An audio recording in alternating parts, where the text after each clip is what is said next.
vamos hoje iniciar uma nova série de pregações. A série é intitulada Nada Faz Sentido? Uma exclamação e interrogação ao mesmo tempo. E essa série, o intuito dela é nós pensarmos um pouco os dilemas da vida. E nós vamos para um livro das Escrituras Sagradas, que é um livro que traz preciosidades tremendas, mas um livro que é altamente mal entendido ou difícil de ser entendido em uma leitura simples. E por isso é necessário nós caminharmos com calma, entendendo cada detalhe e vermos o quanto da graça e do Evangelho tem no livro de Eclesiastes. Então eu quero já convidar você a abrir a sua Bíblia aí, em Eclesiastes capítulo 1, e nós leremos os versículos 1 a 11 hoje. A nossa meditação vai ser apenas nos versículos 1 a 11 hoje. E aproveitando esse momento, o tema de hoje é Tudo é Fútil e Inútil. O tema da série é Nada Faz Sentido, e hoje nós vamos meditar especialmente também nessa exclamação e interrogação ao mesmo tempo. Tudo é fútil e inútil? Eclesiastes capítulo 1, versículos 1 a 11. Nós leremos, eu também trouxe aqui nos slides, nós leremos o texto que diz o seguinte: Palavra do pregador, filho de Davi, rei de Jerusalém. Vaidade de vaidades, diz o pregador. Vaidade de vaidades, tudo é vaidade. Que proveito tem o homem de todo o seu trabalho, com que se afadiga debaixo do sol? Geração vai, geração vem, mas a terra permanece para sempre. Levanta-se o sol e põe-se o sol, e volta ao seu lugar onde nasce de novo. O vento vai para o sul e faz o seu giro para o norte, volta-se e revolta-se na sua carreira e torna aos seus circuitos. Todos os rios correm para o mar, e o mar não se enche. Ao lugar para onde correm os rios, para lá tornam a correr.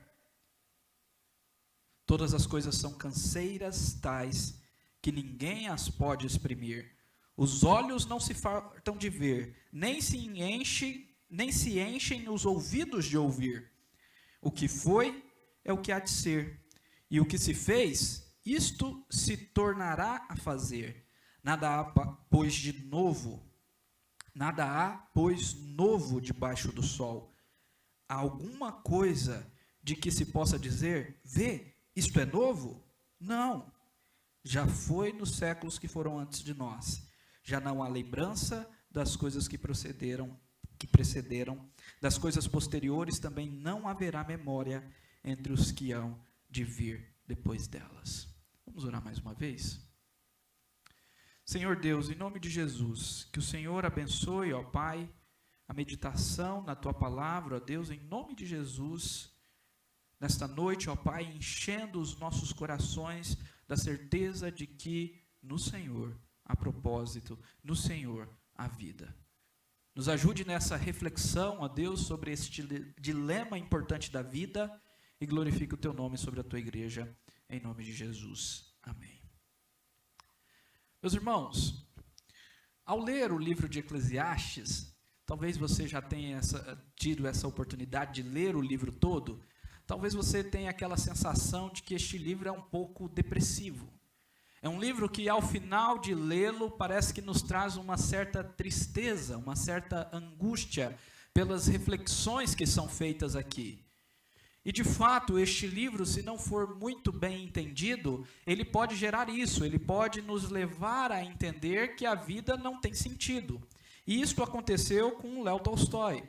No início do ano, numa exposição baseada no Salmo 37, lá em janeiro, eu expus para os irmãos um pouquinho sobre Léo Tolstói, sobre um livro dele chamado Uma Confissão.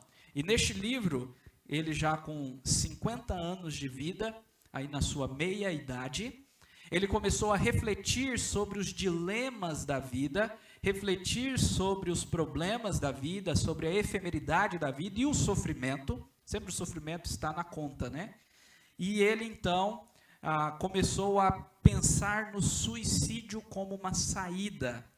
E ele faz essa reflexão, segundo ele, depois de ler o livro de Eclesiastes, que segundo ele foi escrito por Salomão, agora a gente conversa sobre isso, e ele também leu outro pensador que é Schopenhauer, que é um pensador, um filósofo pessimista.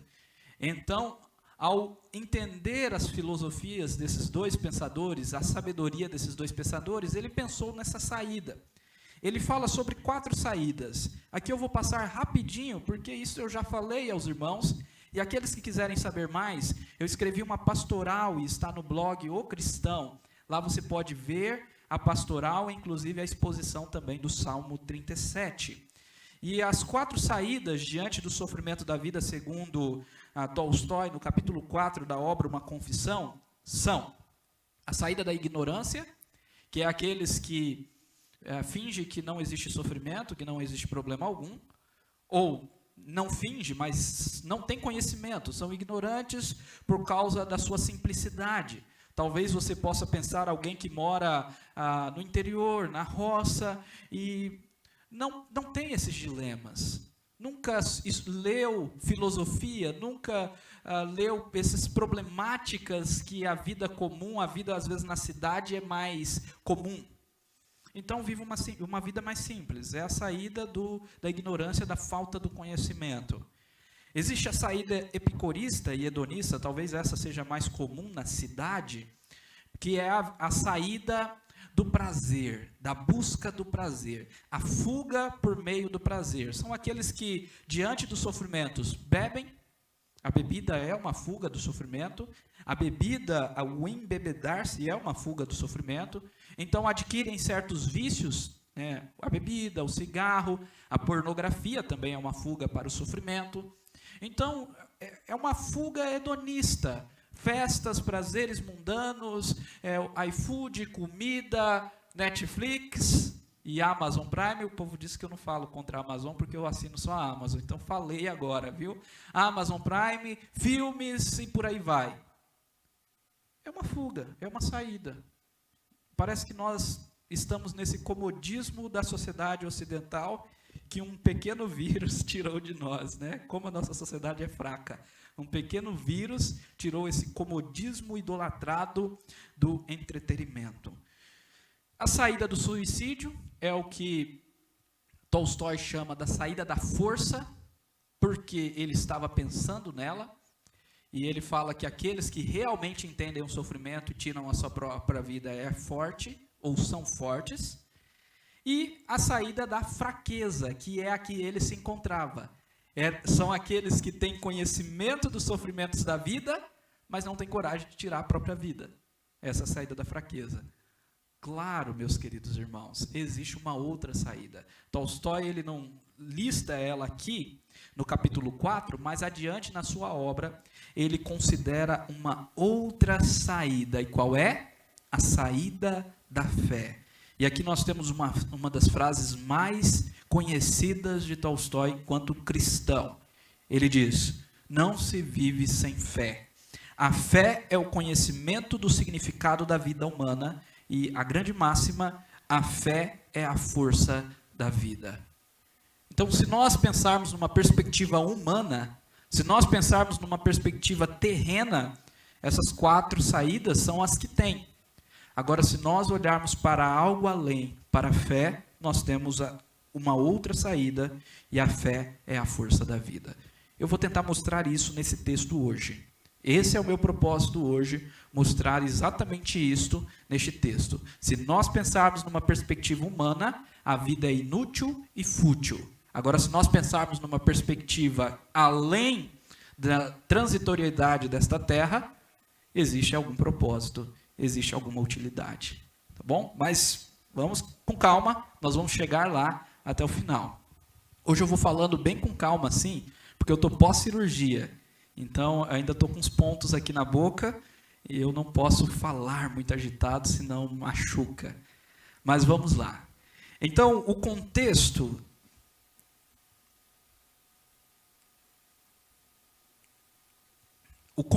deste texto é o seguinte: Um dos autores que Tolstói meditava era Salomão, no livro de Eclesiastes, nós já vimos isso.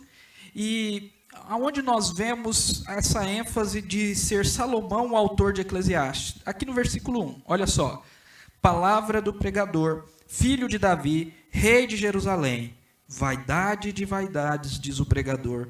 Vaidade de vaidades, tudo é vaidade.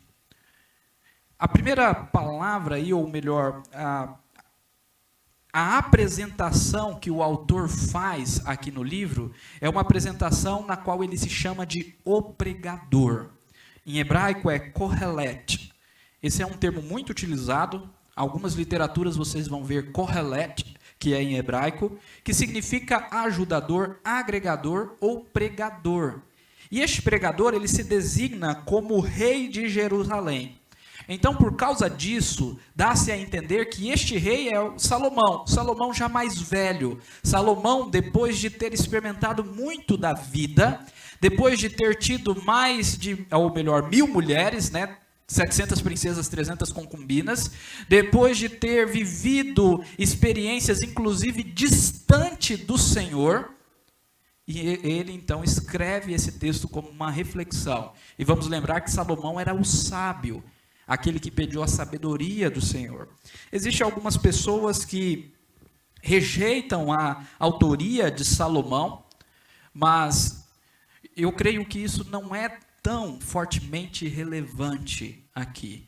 Sim, eu creio plenamente que o autor é Salomão, contudo nós podemos ver como aquele pregador, aquele que vai fazer reflexões sobre a vida, sobre os dilemas da vida de maneira sábia e depois colocar em xeque o temor do Senhor.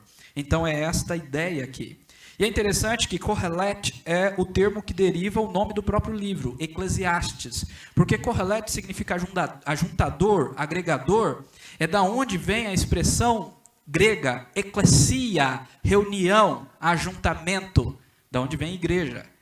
E Eclesiastes é eclesia, entenderam? Então o nome aqui é grego, não é hebraico, é interessante isso, né? Então o nome Eclesiastes vem de eclesia, que é a tradução do Kohelet para o grego. Então nós temos aqui um livro que fala sobre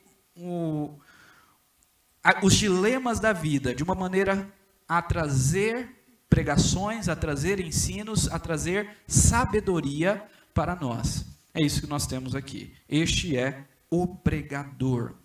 E a ideia de ser Salomão é porque parece ser um relato autobiográfico daquilo que ele aprendeu em sua tentativa fútil de viver sem Deus.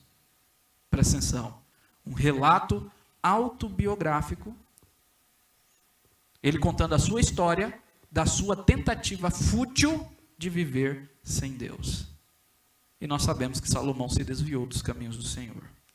Agora, outro termo importante aqui é o termo que é traduzido por vaidade. Porque vaidade aqui, que aparece no versículo 2, vaidade de vaidade, diz o pregador, vaidade de vaidade, tudo é vaidade.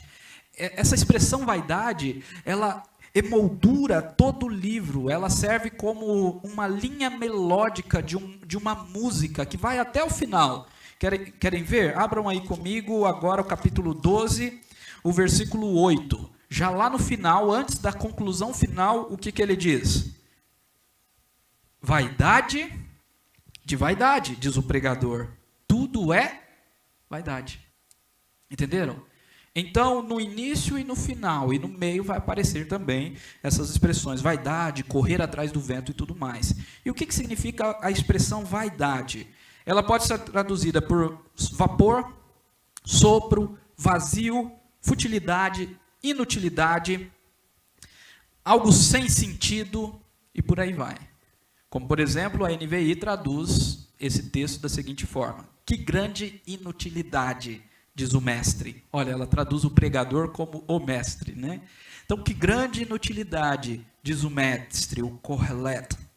Que grande inutilidade, nada faz sentido. Esse é o tema da nossa série, nada faz sentido. Foi baseado aí, então, na tradução da NVI. Agora, pode significar todas essas coisas? Sim, e aponta para o quê? Para uma vida sem sentido, fútil, vazia, sem a experiência do nosso Senhor, sem considerar o nosso Salvador. E é isso que nós vamos ver a partir de agora. Bom, o versículo 3, ele é extremamente central para entendermos esta passagem, porque ele nos remete a 2 pontos de vista sobre o mesmo texto, ou sobre os mesmos versículos, e é isso que nós vamos fazer. Hoje nós não vamos dividir necessariamente os versículos no primeiro ponto, alguns apenas, no segundo ponto, alguns apenas. Nós vamos ver todos os versículos no primeiro ponto e todos os versículos no segundo ponto, sobre perspectivas diferentes. E isso através do versículo 3, que diz: que proveito tem o homem de todo o seu trabalho, com que se afadiga debaixo do sol? Então aqui nós vamos ver primeiro essa busca por recompensa na vida transitória, e em segundo lugar nós vamos ver a vida sem sentido debaixo do sol. Então, o primeiro ponto é fútil, inútil buscar recompensa na vida transitória. O termo aqui, proveito, que proveito tem o homem em todo o seu trabalho, traz uma ideia de um proveito comercial. Era um termo utilizado para negócios, um termo utilizado para aquela sobra que se tem depois de pagar as contas, para aquela recompensa que se tem depois de fazer os seus vencimentos ou pagar os seus vencimentos. Então aquela sobra, aquele lucro, aquela recompensa, aquele retorno do seu investimento. Então o autor aqui, o pregador, o Kohelet, está perguntando: que proveito, qual é o lucro que o homem tem de todo o seu trabalho? E ele vai nos mostrar a partir daqui que é fútil e inútil esperar proveito e lucro nesta vida transitória. E isso ele faz a partir já do versículo 4. Porque no versículo 4, ele vai contrastar as gerações, ou seja, a vida do homem com a terra que sempre permanece. Olha o que diz aí o versículo 4. Geração vai e geração vem, mas a terra permanece para sempre. Então, passam-se as gerações, isto é, a vida é transitória, nós morremos. A vida, ela é efêmera, enigmática, e toda vez que a gente tenta agarrar a vida, ela escapa dos nossos dedos. A vida é transitória, desaparece quando ela surge. Como o salmista diz no Salmo 39, nós somos um sopro. E olhem, lembre-se que o termo para vaidade é vapor, sopro, vento. Nós somos um sopro. Os nossos dias, no Salmo 78, versículo 33, diz: dissipam num sopro. E lá em Tiago, capítulo 4, versículo 14, é dito que a nossa vida é como neblina, que aparece por um instante e logo se dissipa. No Salmo 90, o Salmo de Moisés, ele diz: nossos anos sobem 80, 70, 80, havendo vigor. E o melhor deles é canseira e enfado. Nós somos pó. Tu reduzes o homem ao pó. Então, geração vai, geração vem. A vida passa, mas a terra permanece. Então ele está fazendo um contraste aqui para mostrar que não é na vida transitória, não é nesta vida efêmera que nós vamos ter proveito, lucro. Não tem como, porque tudo passa. Tudo que nós vamos conquistar aqui vai ficar para alguém. Vamos deixar para as gerações que virão. E as gerações vão deixar para os outros e por aí vai. Tudo passa. Para que tanta canseira e tanto enfado? Para que um trabalho de domingo a domingo, apenas para ter muito dinheiro, ter muita tristeza e não desfrutar de nada, e não valorizar aquilo que realmente importa? Esse é o grande ponto, é isso que está em jogo aqui. E aí, o pregador ele vai nos mostrar que a vida ela é efêmera, é transitória, mas a terra permanece. E ele vai nos mostrar aqui, utilizando alguns elementos da natureza. e mostrando que mesmo que a natureza permanece, não há nada mais de novo na natureza. Tudo se repete. Ele vai usar a terra, o sol, o vento e os rios aqui. Quer ver? Versículo 5. Levanta-se o sol e põe-se o sol, e volta ao seu lugar onde nasce de novo. Se ele tivesse nos nossos dias, ele diria assim, né? Levanta-se o sol, esturrica todo mundo e põe-se o sol. E amanhã vai esturricar de novo. Não é assim? O vento vai para o sul, faz o seu giro para o norte, volve-se e revolve-se na sua carreira e retorna aos seus circuitos. Todos os rios correm para o mar e o mar não se enche. O lugar para onde correm os rios, para lá se tornam a correr. Todas as coisas são canseiras tais que ninguém pode exprimir. Observe que ele vê que isto é cansativo. É uma canseira entender essa vida repetitiva, esse vai e volta, que não há nada mais de novo. Tudo isso gera canseira. Isso é estranho. O que ele está fazendo aqui? Ele está mostrando, olha, observem a vida. Observem a natureza. É tudo estranho, é tudo cansativo. O sol nasce e se põe, e por aí vai. Tem que haver algo além. A vida não pode se resumir a isso daqui, porque não há nada de novo debaixo do sol. Ele fala isso no versículo 9. O que foi é o que há de ser, e o que se fez, isso se tornará a fazer. Nada há, pois, de novo debaixo do sol. Há alguma coisa de que se possa dizer, vê isto? É novo? Não. Já foi nos séculos que foram antes de nós. Então nada há de novo debaixo do sol. É estranho isso. Se você olhar para a vida, o sofrimento e todas essas coisas naturais, isso gera em nosso coração tristeza, angústia. Precisa haver algo além. E ele continua dizendo, no versículo 8, a parte que nós pulamos, que os homens são insaciáveis, os olhos não se fartam de ver, nem se enchem os ouvidos de ouvir. É interessante porque antes, quando ele fala sobre o mar, ele nos mostra também que a natureza é insaciável em si. Porque o mar, as águas dos rios correm para o mar e não se enche o mar. E não se cessa. O mar nunca se sacia de receber as águas e o rio nunca para de correr para lá. Interessante isso. Mas o coração do homem é insaciável na vida transitória. E no fim, a conclusão dele no versículo 11 é que não há lembrança das coisas que me procederam. E das coisas posteriores também não haverá memória entre os que hão de vir depois delas. O homem está buscando o quê? Nessa primeira reflexão, está buscando recompensa na vida transitória. E o que ele encontra? Esquecimento. Ele encontra esquecimento. Se tem uma coisa que me incomodou e me incomodava muito antigamente, essa questão do esquecimento. Eu sempre quis fazer algo que marcasse a história, fazer algo que a gente não fosse esquecido. Você tem esse sentimento? Morreu e esqueceu. E as gerações vindouras nunca mais falarão. Claro que nós temos alguns homens que não são esquecidos, de fato, como por exemplo Salomão, que escreveu isso daqui, nós estamos lembrando dele neste momento. Mas parece que o esquecimento é de fato o fim de quase todos. E como vencer isso? Pensem comigo, a gente refletir um pouco nessa frase aqui do Bicon.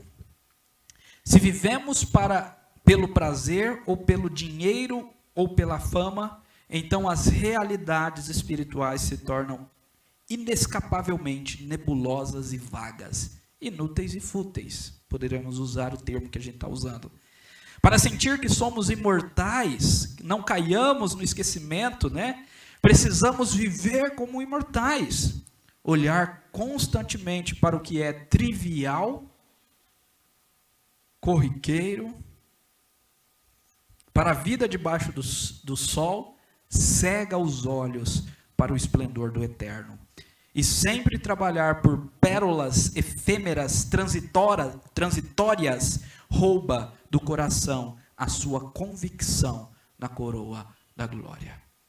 Como que você tem gastado a sua vida? Você está buscando recompensa no transitório? Como é isso, pastor? No seu emprego, no seu salário, na sua riqueza, na sua formação acadêmica, no seu pós-doutorado. Você está buscando recompensa no transitório, nos prazeres da vida, na comida, na bebida, no sexo e por aí vai? Tome cuidado, meu irmão. O transitório não pode saciar o coração do homem. E trabalhar por pérolas efêmeras, transitórias, viver esta vida medíocre e transitória, rouba do coração a convicção do eterno. Talvez essa pandemia deveria nos trazer mais em mente a necessidade do eterno. Porque esse mundo vai passar, meus irmãos. Está passando muito rápido diante dos nossos olhos. E aquele apenas que não quer ver e não quer crer, que não consegue enxergar. O fim está próximo. Logo a trombeta tocará e Jesus retornará. Então, olhe para além dessa vida efêmera. Como eu disse, o versículo 3 nos mostra duas perspectivas. E agora a gente vai rapidamente ver essa segunda perspectiva. Então, a primeira perspectiva é o proveito, a busca pela recompensa que o homem tem na vida, no trabalho desta vida transitória. Agora, a segunda perspectiva é ver a vida debaixo do sol. E se nós vermos a vida, e olha, presta atenção, debaixo do sol, ela é fútil e inútil. E aqui, mas em outros momentos, em outras séries, em outros sermões, nós vamos enfatizar isso. Aqui há um caráter meio que existencialista deste livro. Este livro, claro, sem dúvida alguma, não é um livro existencialista, porque ele clama para nos mostrar aquilo que está além dessa existência. O existencialismo é aquela filosofia que se atém ao aqui e agora, à existência aqui, ao fenômeno aqui, ao que está dado aí na nossa frente. Não consegue ver além. E nesse sentido, uma reflexão debaixo do sol é existencialista. Mas claro, ele quer nos mostrar ao que está além. Debaixo do sol é uma expressão tão importante em Eclesiastes que ela aparece 29 vezes em todo o livro. Então, por 29 vezes ela aparece debaixo do sol e algumas vezes vai aparecer debaixo do céu. Não existe nenhuma significância importante pela diferença debaixo do céu e debaixo do sol, mas a ênfase é que nós precisamos ver além. Nós precisamos ver além. Esse é o grande ponto. Então, repetindo aqui a mesma passagem, debaixo do sol só há o viver para si mesmo. Isso já colocando uma ligação com o ponto anterior. Que proveito tem um homem de todo o seu trabalho com que se fadiga debaixo do sol? Debaixo do sol, o homem vai trabalhar para si, para a sua recompensa. E aqui é o grande ponto, prestem atenção. A vida é inútil e fútil quando pensada debaixo do sol. Quando pensada em si mesma. Então a vida em si mesma, o viver para si mesmo e simplesmente para si mesmo é fútil. Não tem sentido. O viver em busca de recompensa própria, seja no dinheiro, seja nos prazeres, seja na autorrealização, seja em qualquer outra coisa, é fútil, é inútil. Isso vai trazer apenas, na reflexão de Eclesiastes, do pregador, canseira e enfado. Isso só vai trazer canseira e enfado. Então, debaixo do sol, o viver é para si mesmo, a vida é para si mesma. Debaixo do sol, há uma mesmice cíclica infindável. Tudo se repete. Nós já enfatizamos isso. O autor ele nos mostrou isso por meio da análise da criação. Tudo se repete, tudo é cíclico. A história se torna cíclica. O que foi é o que é e o que vai ser. E tudo se repete. Então, debaixo do sol há essa mesmice cíclica infindável. E debaixo do sol nada pode saciar o homem. O versículo que nós lemos também, o versículo 8, os olhos não se fartam de ver, nem enche os ouvidos de ouvir. Não há nada nessa nossa experiência, não há nada aqui que pode saciar o coração do homem. Tocqueville entendeu isso ao dizer que nada do que não é eterno possa satisfazer o coração do homem. Agostinho entendeu isso ao dizer que Deus nos fez para Ele, de maneira que o nosso coração se anda inquieto, enquanto em Deus não descansa. Vários outros pensadores, filósofos, teólogos, cristãos, entenderam isso. Nada pode saciar o coração do homem. O coração do homem é insaciável debaixo do sol. Aí você, vamos pensar um exemplo prático disso? Aí você trabalha para comprar um carro. Quando você compra o carro, não, eu não estou satisfeito ainda, preciso comprar uma casa. Você trabalha para comprar uma casa. Quando compra a casa, você diz, agora eu vou ficar satisfeito? Não. Nós não nos satisfazemos. Agora eu quero comprar uma fazenda, ou agora eu preciso comprar os móveis da casa. Ou a mesma coisa o adolescente, ou o jovem. Não, eu tenho que, eu só vou ser feliz quando eu me formar na faculdade. Forma na faculdade não é feliz. Eu só vou ser feliz quando me casar. Casa e não é feliz. Eu só vou ser feliz quando tiver filhos. Tem filhos e não é feliz. Aí, nós estamos rumo aonde? A nossa aposentadoria, não é? Só vou ser feliz quando me aposentar. Quando você se aposentar, acabou, né? Aí a vida é 10, 20, 30 anos no máximo. Vocês entenderam? Não se sacia. É correr atrás do vento, tudo é canseira e enfado. Todas as coisas são canseiras tais que ninguém pode exprimir. E debaixo do sol não haverá lembrança nenhuma. Essa é uma coisa importante porque em todo este livro, o autor ele vai lidar com a morte. E ele vai falar que na morte não há lembrança. Mas em que sentido, pastor? Na morte não há lembrança? Significa dizer que quando nós morrermos, nós não vamos lembrar de nada? Não é isso que o autor está dizendo. Ele está dizendo que numa perspectiva humana, a morte é o fim. E acabou a lembrança. E para aqueles que vivem, acabou a lembrança dos que morrem. Permanece uma geração ou duas, no máximo, mas depois acabou. Ou você tem lembrança do seu tataravô? Acabou. Não há lembrança. Claro que a grande sacada é ver algo além. William Rowe, ele diz o seguinte: o mundo, segundo Corlett, é um cosmos vazio que funciona perpetuamente como um relógio em seus cursos cansativos. Um cosmos vazio que funciona perpetuamente como um relógio em canseira. O mundo do Corlett não reflete a glória transcendente, ou seja, o Deus que está além de todo mundo. Transcendência é o Deus que está além, o Deus que está nos céus. E nem a sua presença imanente, o Deus que está aqui conosco. Lembre-se sempre disso. Deus é Deus de longe, Ele está no céu, no seu trono, mas Ele também está aqui. É um Deus de perto, que se relaciona conosco, um Deus pessoal. Então, o Deus do Correlete, o mundo do Correlete não reflete nem um Deus soberano que está além, nem um Deus presente que está aqui conosco hoje. O Espírito Santo está aqui em nosso coração, no meio da igreja, recebendo a adoração que lhe é devida. Não. O Correlete tristemente descreve uniformidade perpétua e monotonia das esferas. Não há vida, não há alegria, não há prazer. Então, o que nós precisamos, já para caminharmos para a conclusão? Nós precisamos olhar para cima do sol. E o que há acima do sol?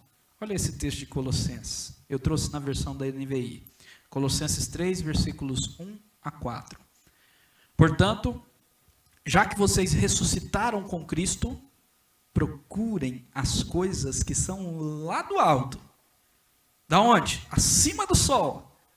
Onde Cristo está assentado à direita de Deus. Mantenha o pensamento nas coisas lá do alto. Aonde? Acima do sol. E não nas coisas terrenas, transitórias, fúteis, inúteis. Por quê? Porque vocês morreram com Cristo. Se cremos em Cristo, morremos com Cristo. E agora a sua vida está escondida com Cristo em Deus. Quando Cristo, que é a sua vida, for manifestado, então vocês também serão manifestados com Ele em glória. Meus irmãos, em Cristo há propósito e utilidade. Cristo nos salva e nos dá propósito, vocação. Um dos áudios devocionais dessa semana, nós falamos sobre vocação. Todo cristão é vocacionado para algo. Se você é cristão, verdadeiro cristão, Cristo te chamou para algo. Ele tem um propósito para a sua vida. Mesmo que você não saiba. E se você não sabe, é necessário oração, leitura da palavra, intimidade com o Senhor para assim descobrir. Mas todo cristão tem propósito. Em Cristo há propósito, há utilidade. Nós não vivemos para nós mesmos. Em Cristo nós nos tornamos nova criação. Não há nada de novo debaixo do sol, mas em Cristo há. Porque Ele está fazendo tudo novo. Está fazendo já. A realidade é futura, plena será no futuro, mas Ele já está fazendo. E Ele nos faz nova criação. Em Cristo e somente em Cristo o homem pode ser saciado. O homem só pode ser saciado pelo eterno, pelo imortal.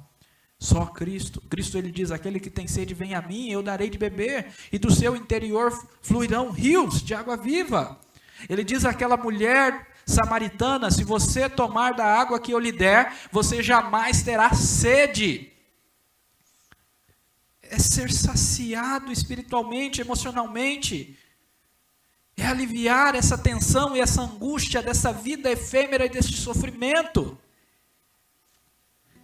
E em Cristo, a recompensa e glória a ser manifestada. Entendam, em Cristo e pela graça. Porque quando a gente fala de recompensa, parece que é algo meritório, né?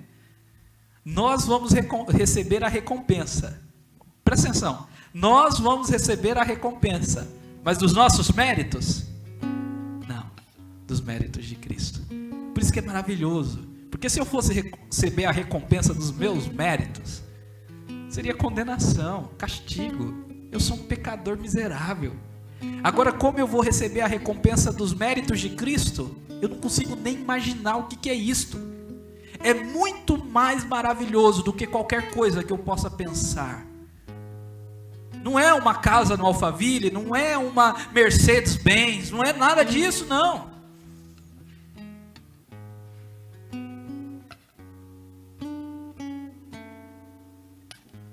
São delícias perpétuas, como diz o salmista.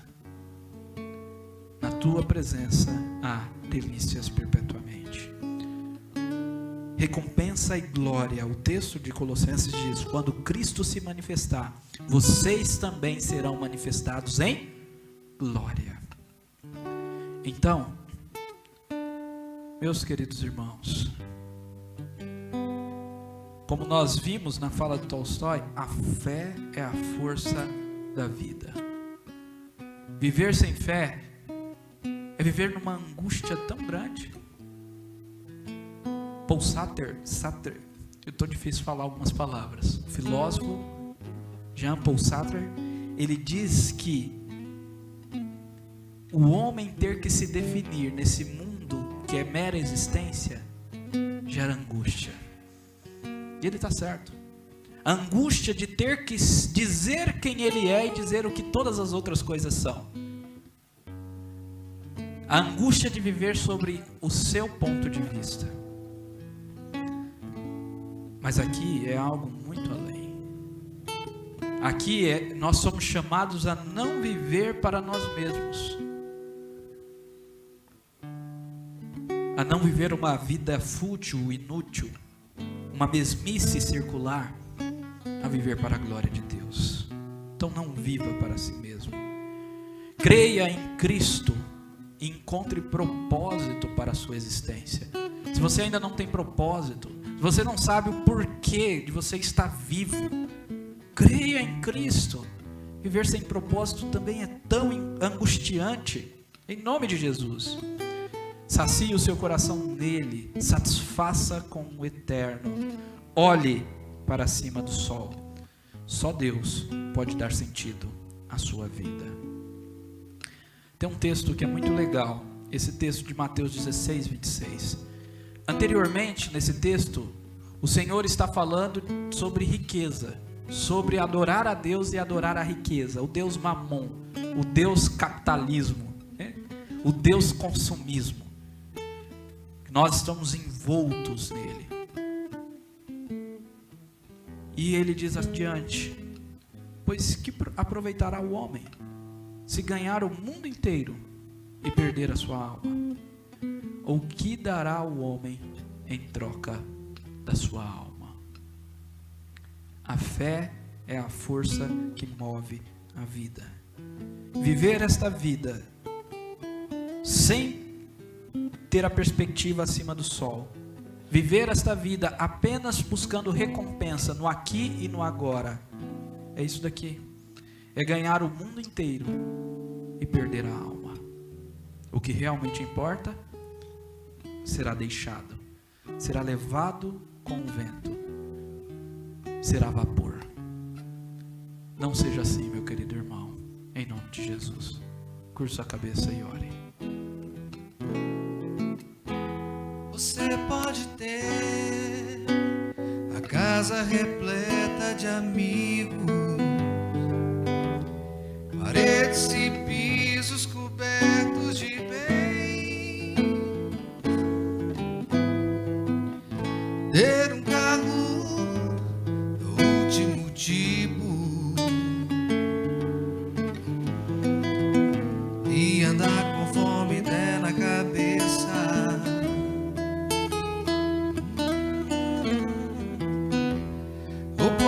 Ser um cara que vive apertado, até mesmo dentro de uma lotação, curtindo assim mesmo num fim de semana, ao andar com fome der na cabeça.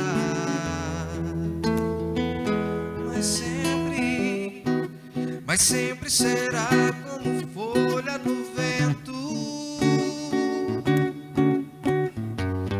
esperando o momento de cair.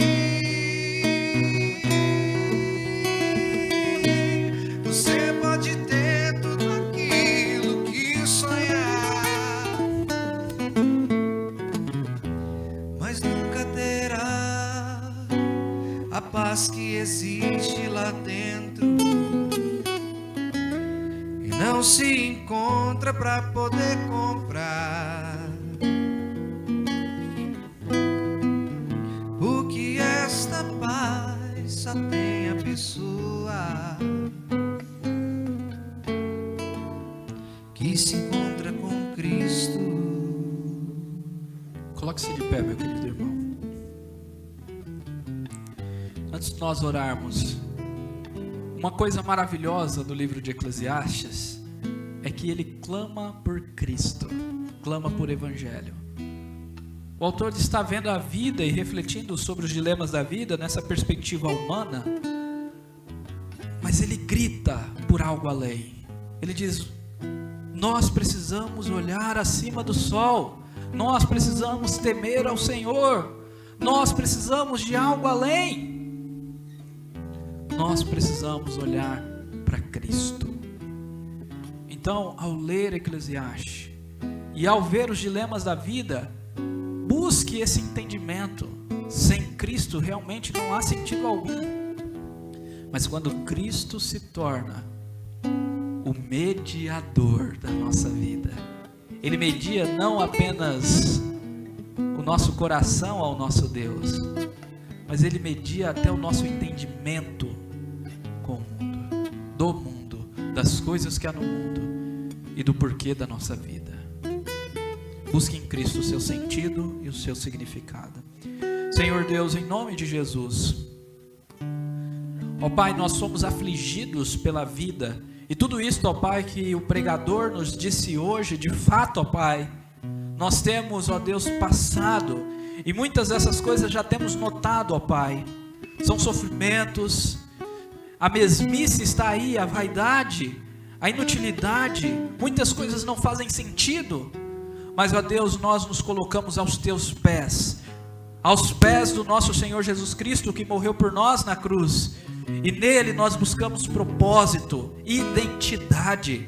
Ó Deus, que a nossa identidade, que a nossa autoimagem não venha, ó Deus, pela nossa autorrealização, não venha pela quantidade de dinheiro que temos, não venha porque nós nascemos em tal e tal família. Não, Senhor, em nome de Jesus, que a nossa identidade seja de filhos amados pelo Senhor. E ó Pai, aviva a Tua obra, encha a Tua igreja do Teu Santo Espírito e aplica aos nossos corações a Tua palavra e edifica-nos em nome de Jesus. E agora, irmãos, que a graça e a paz do nosso Senhor Jesus, o amor de Deus e as santas consolações do Espírito estejam sobre todos vós, povo do Senhor, hoje para todo sempre.